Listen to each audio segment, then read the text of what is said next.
What's poppin', SatAttack Squad? It's your boy SatAttack. Well, y'all see the title, man. We got the infamous Superman drop tower disaster, the fate of Kaitlyn.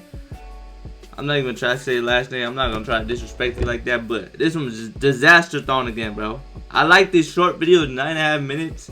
I like these type of videos, but I kind of don't like this one because I like roller coasters and shit. And we got a drop tower at Six Flags, I think, and Great America close to me. So I usually love that shit. It is a little scary, but at the end of the day, you usually walk off of it.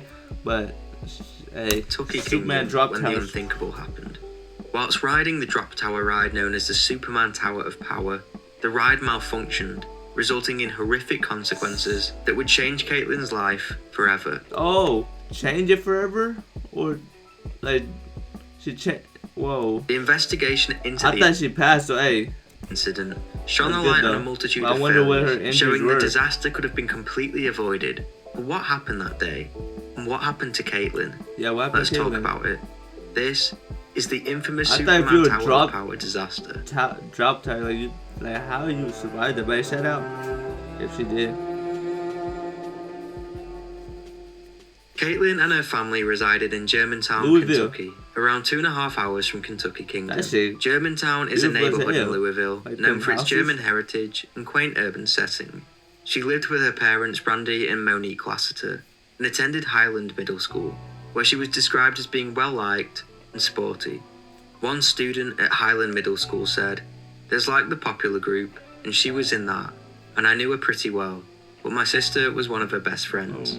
Another student named Austin said, "She's a fun person, very cool, just a fun person to hang out with." Okay. Kaitlyn had just recently turned 13, and her parents were granting her more freedoms, which she was thrilled about.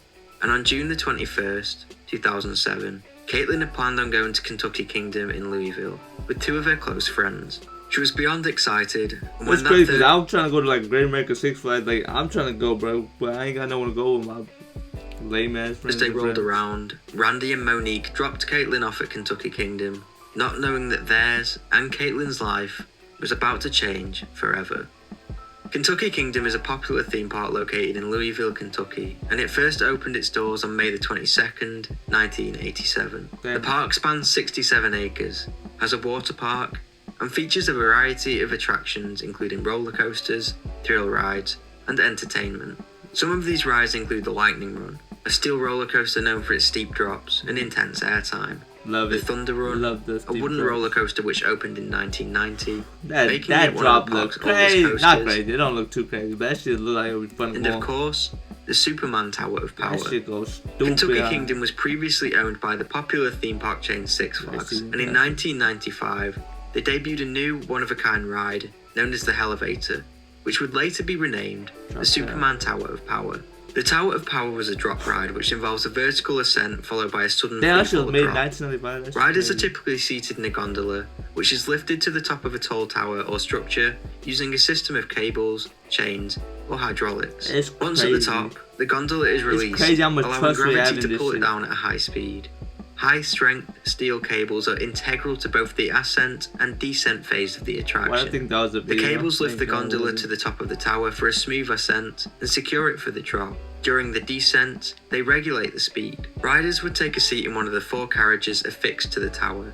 They were then launched 177 feet into the air at 12 miles per hour. That drop is held no there for joke. several seconds, and then plunged down around 154 feet at 54 miles per hour to the bottom. That should be the ride was manufactured by Liechtenstein-based company Intamin. Intamin, short for International Amusement Installations, is a leading manufacturer of amusement rides and roller coasters, headquartered in Scharn, Liechtenstein.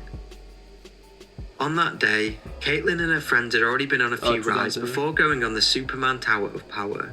They went on the ride once and had no problems. When they got off, they noticed the queue for the ride was small. As they enjoyed the ride so much, they decided to go on the ride again. Oh no, so you went on it, it was perfectly fine, you went on it, oh no, damn, that's worse. Cause you told me, it would happen to someone else, so I know, like, it's still bad to think about, but like, for herself, Kaitlyn, to be like, if there was a bigger line, we wouldn't have went on it again. I wouldn't have got hurt, whatever. It would probably been someone else with the malfunction, whatever. so it still would have been sad. But I'm talking about Kaitlyn herself. She'd be like, damn, bro, if the line was longer, I wouldn't have went on it again. A decision that would change Kaitlyn's life forever. Damn. They got onto the ride, sat down, and it set off. As the girls approached the top, the seat began shaking violently. Immediately, the group knew something was wrong and began to scream.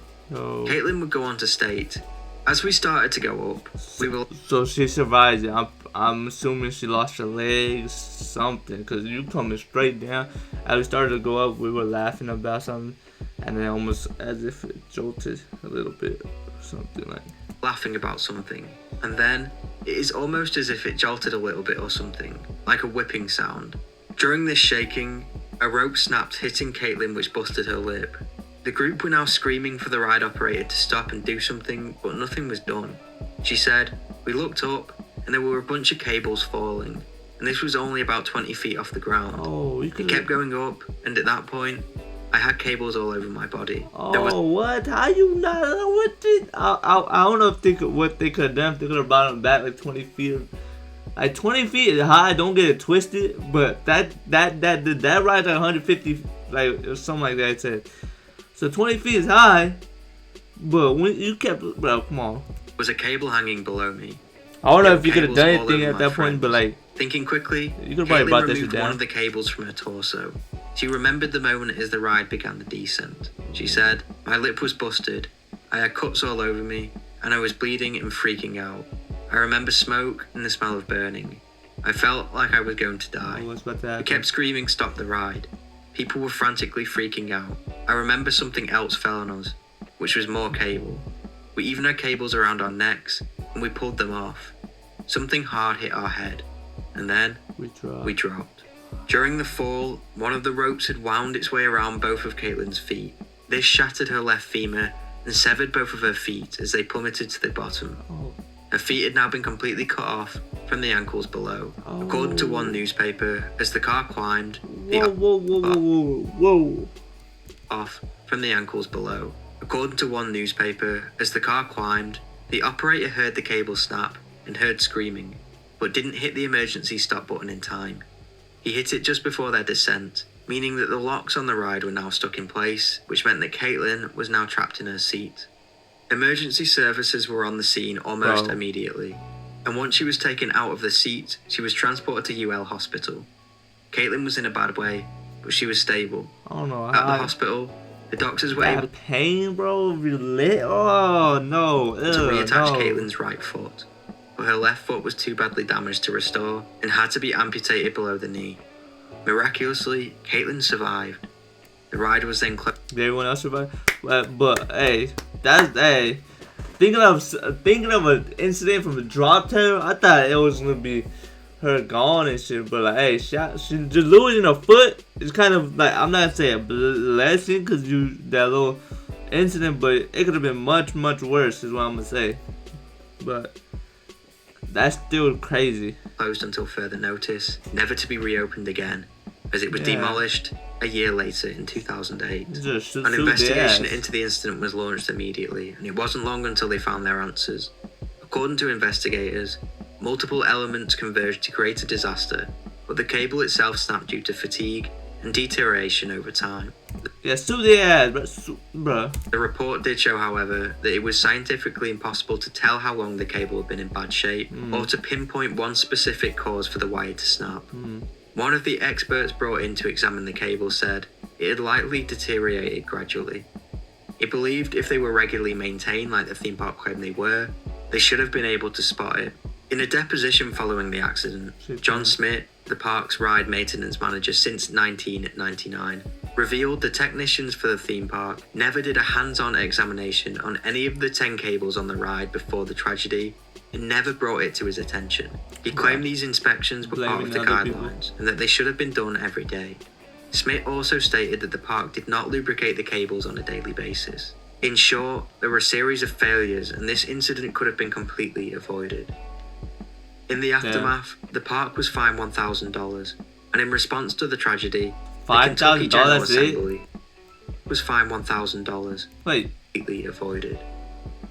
In the aftermath, the park was fined $1,000. And in response to the tragedy, the Kentucky General Assembly passed a state legislation prohibiting most high school students from running theme park thrill rides, as the ride operator that day was only 18 years old. Oh, The okay. Lassiter family then sued Kentucky Kingdom. I'm not saying for okay, I negligence. was like, I thought for a second they were banning them to go to the musical park. I was like, bro, what? But And a settlement was reached for an undisclosed fee. It was claimed in the J. Beasley report that the settlement would provide lifetime care for Kaitlyn. In other words, they would be paying her for the rest of her life.